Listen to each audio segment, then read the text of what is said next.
Pessoal, hoje eu estou aqui com o Dr. Luiz Felipe Moraes Prado, que é cirurgião plástico. A gente já esteve aqui no começo do ano e ele falou um pouquinho para nós da cirurgia plástica no geral. Hoje estou aqui de volta para a gente falar sobre lipoaspiração, né, doutor? Tudo bem? Tudo bem, é um prazer tê-la aqui de novo. Vamos falar sobre lipoaspiração hoje. Eu que adoro, a mulherada adora esses assuntos, né? E quem não tem dúvidas, quem não quer saber mais sobre a lipoaspiração, né? Que é tão aí falada, às vezes acontecem procedimentos aí que a gente fica sabendo pela mídia, né? Que aconteceu alguma coisa de errado com a lipoaspiração. Então, hoje a gente vai tirar aqui todas as dúvidas com o Dr. Luiz Felipe. Para começar, doutor, eu queria que você explicasse o que é a lipoaspiração, na verdade. Bom, a lipoaspiração é uma das cirurgias dentro da cirurgia plástica, né?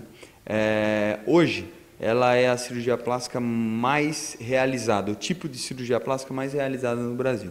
Então, ela tem um número mais alto de ocasiões em que é feita aqui no Brasil. A lipoaspiração, na verdade, ela consiste numa aspiração da gordura.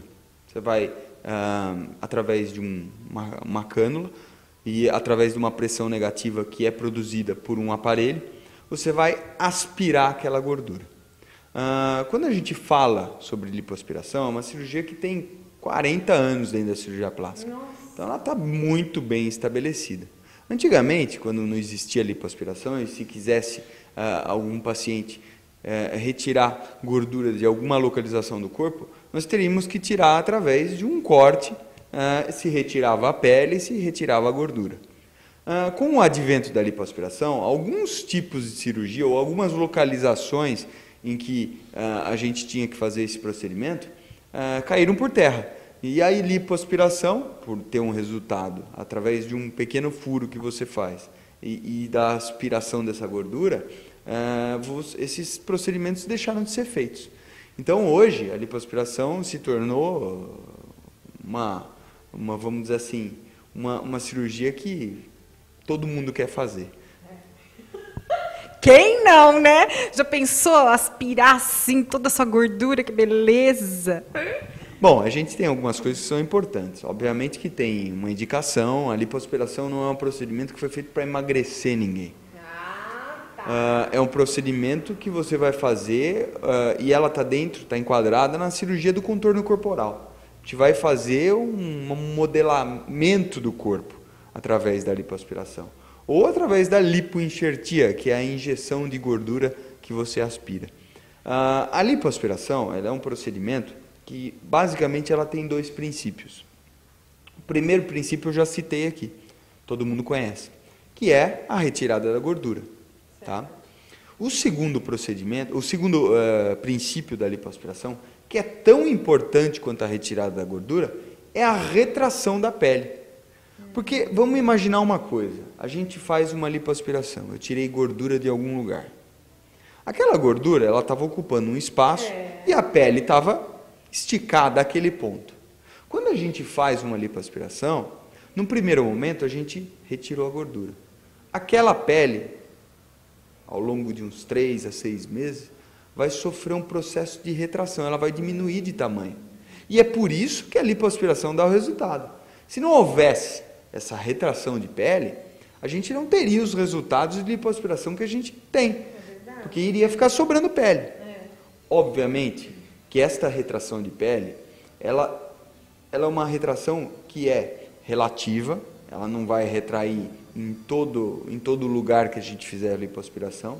Ela depende basicamente da qualidade da fibra colágena. Quanto melhor for a fibra colágena, melhor vai ser a retração de pele.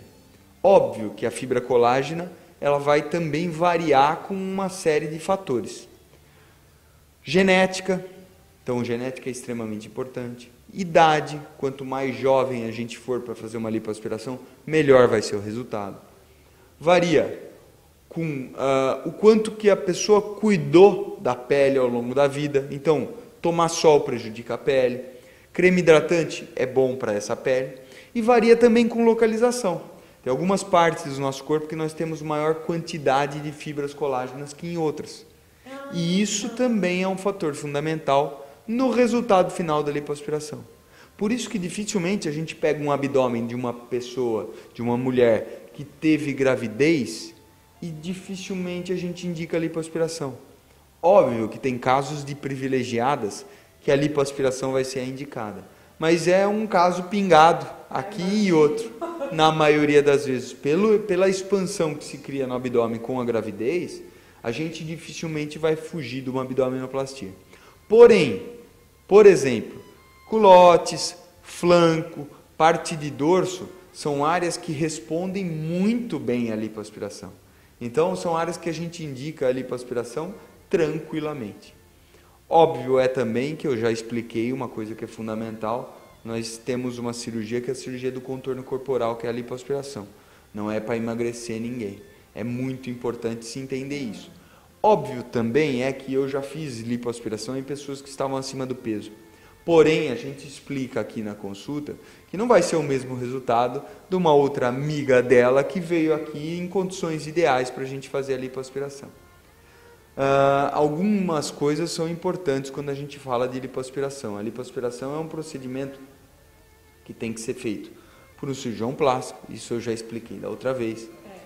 Por quê? Existem muitos profissionais que não são cirurgiões plásticos e estão fazendo lipo por aí. Aí que a gente escuta esses casos na TV, no rádio e que acontecem de vez em quando.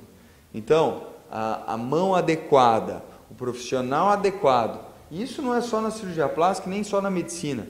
A gente entender que isso é algo que tem que ser propalado, que tem que ser feito por profissionais que sejam adequados, em qualquer área. Quando você vai num dentista, quando você procura um engenheiro para fazer sua casa, você quer alguém que seja um profissional adequado. Então isso é extremamente importante. A gente ouve tantos casos de problemas que ocorrem em lipoaspiração por duas razões. Primeiro, porque tem muito profissional não fazendo. E segundo, porque a lipoaspiração, do ponto de vista técnico, é até uma cirurgia mais básica dentro da cirurgia plástica. Mais básica? Exatamente. Verdade. Exatamente. É um dos procedimentos que a gente aprende primeiro na cirurgia plástica. E aí que está o problema. Os outros profissionais que não são cirurgiões plásticos acabam se achando no direito, compram uma cânula, fazem um curso de final de semana e vão fazer uma lipoaspiração. E aí, geralmente, quem é um profissional que não é adequado, opera geralmente também em um local que não é adequado, porque já começa a falta de ética em estar fazendo aquilo que não tem de especialidade. Vai continuar a falta de ética fazendo num lugar que é um pouco mais barato, que é uma clínicazinha que não tem todos os pré-requisitos para você fazer um procedimento desse. E aí é que ocorrem os problemas. Né? Gente do céu, olha a seriedade disso, que a gente também já falou na primeira matéria, né? De você estar pesquisando sobre o médico que vai fazer o procedimento em você, que isso é imprescindível. Pensou em fazer uma cirurgia plástica, pensou em determinado médico, vai pesquisar, né, doutor? Isso é fundamental. Isso a gente já falou na primeira matéria, como você disse. Tem o site da Sociedade Brasileira de Cirurgia Plástica, que tem todos os profissionais que são cirurgiões plásticos descritos lá. Você procura por estado, por nome, que é cirurgiaplástica.org.br, que é o site da nossa sociedade, e esse site você tem todas as informações a respeito de todos os profissionais. Se ele é um cirurgião plástico, se ele não é um cirurgião plástico, então as qualificações de um cirurgião plástico, eles vão estar nesse site, e isso é algo que a gente fala sempre, porque é algo muito importante, pela segurança do paciente. Nós temos que entender que o principal disso tudo é a saúde do paciente. Óbvio, a gente está falando de uma cirurgia. Se esse tipo de coisa, alguma complicação, alguma coisa que possa ocorrer, alguma intercorrência, pode acontecer até na mão de um profissional que é adequado. Imagine se você não faz tudo direito. ninguém está livre de nada. Eu costumo falar, às vezes, paciente que vem de fora, muito paciente que vem de fora, e eles perguntam do risco do procedimento. Eu falo assim, olha, provavelmente você correu mais risco vindo na estrada do que no procedimento. Mas não existe risco zero em nenhum procedimento. Você pode estar na mão mais habilitada para fazer aquele tipo de procedimento. Um risco é real e existe. Lógico, quando a gente faz tudo direitinho, segue a cartilha, o risco é minimizado ao máximo. Então, é por aí que a gente trabalha, com riscos mínimos. Por quê? Porque a gente faz tudo da maneira adequada.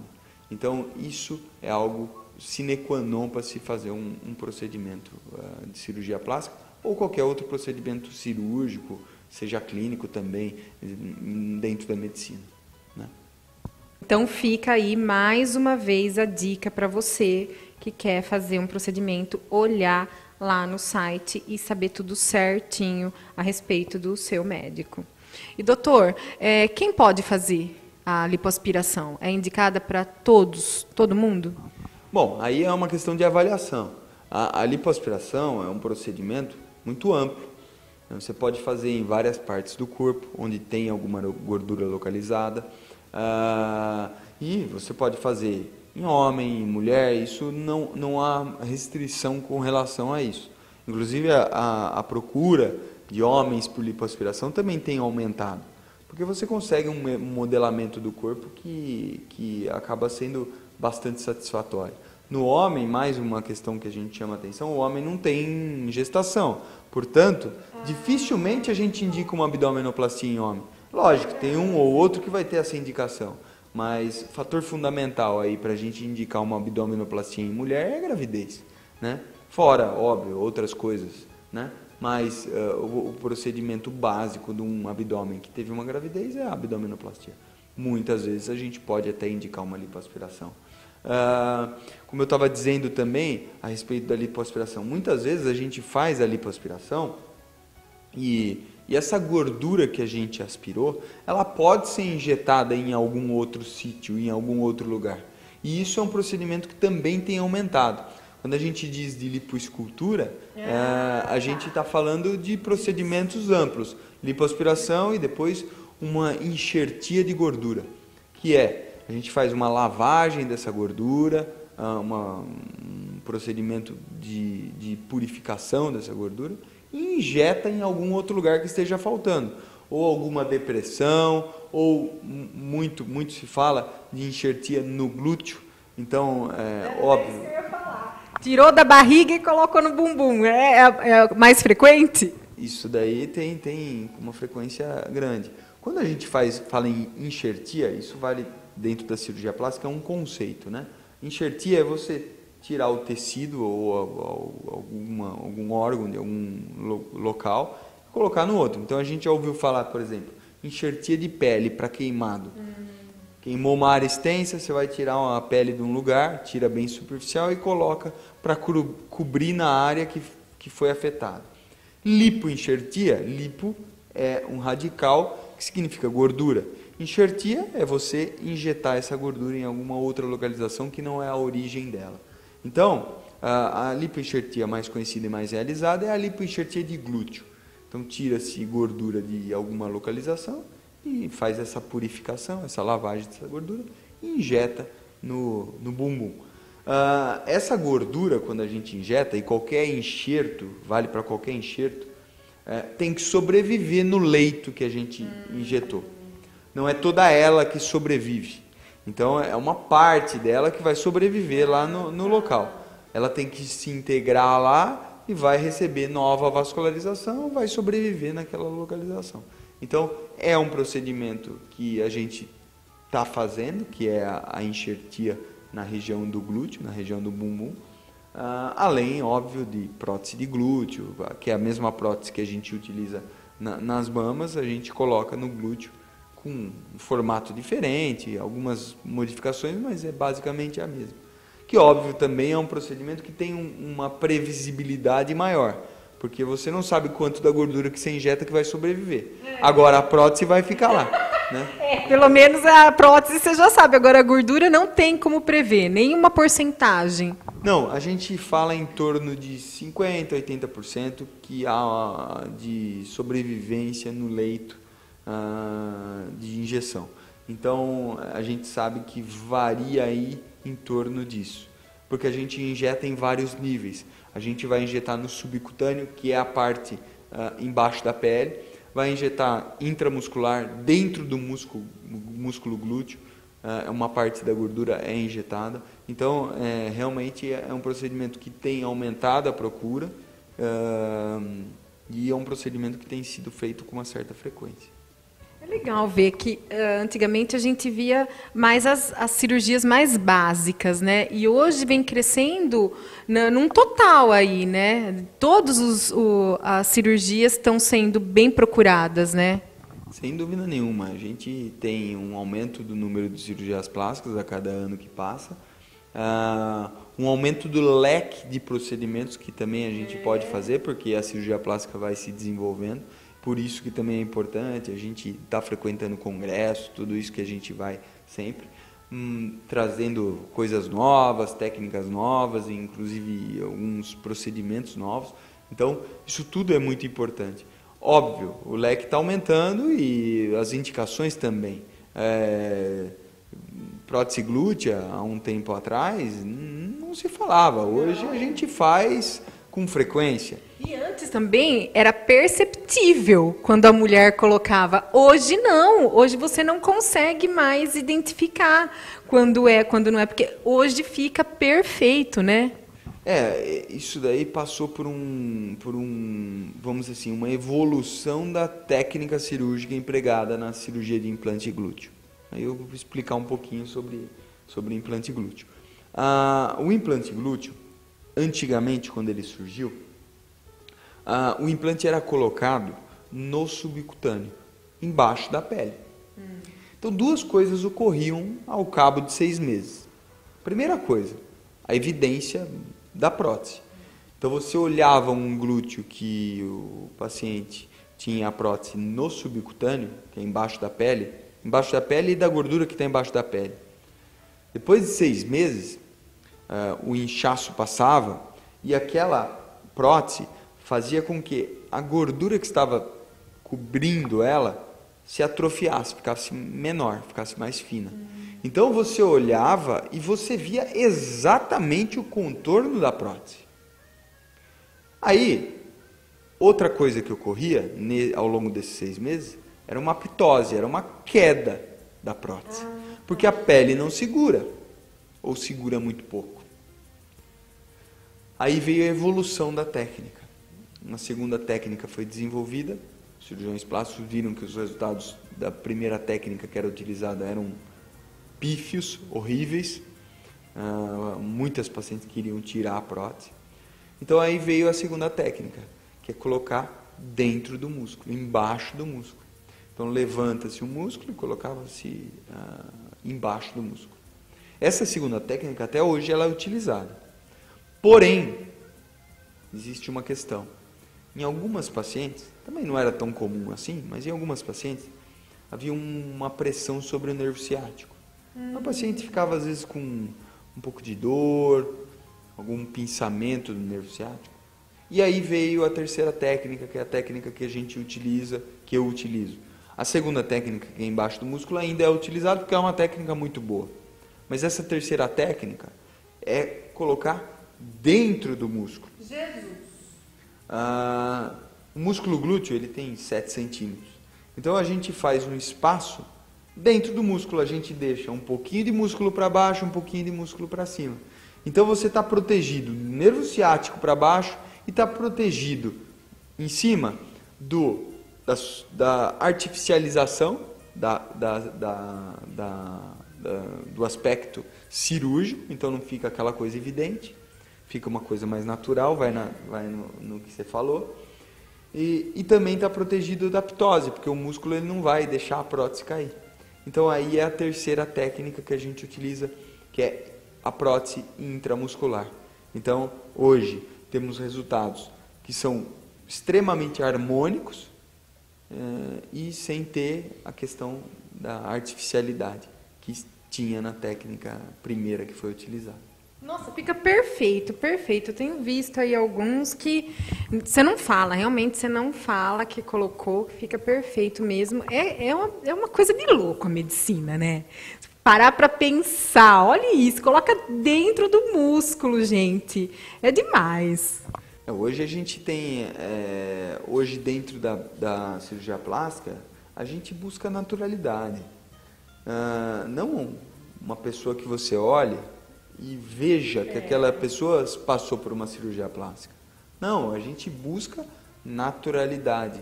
É olhar para um nariz e falar, nossa, que nariz bonito, mas não saber que aquele nariz foi operado. É você olhar para uma mama também. As mulheres não querem muito isso, querem um pouquinho de artificialidade na mama. É verdade. Mas, de qualquer maneira, naturalidade é sempre algo que a gente busca. E no glúteo, sim, é algo que as mulheres não querem que pareça que elas colocaram. Na mama nem tanto, mas no glúteo, sim. No glúteo é algo que a gente busca. Naturalidade, e essa técnica permitiu que a gente chegasse em resultados bastante bons, bastante harmônicos hoje com a cirurgia.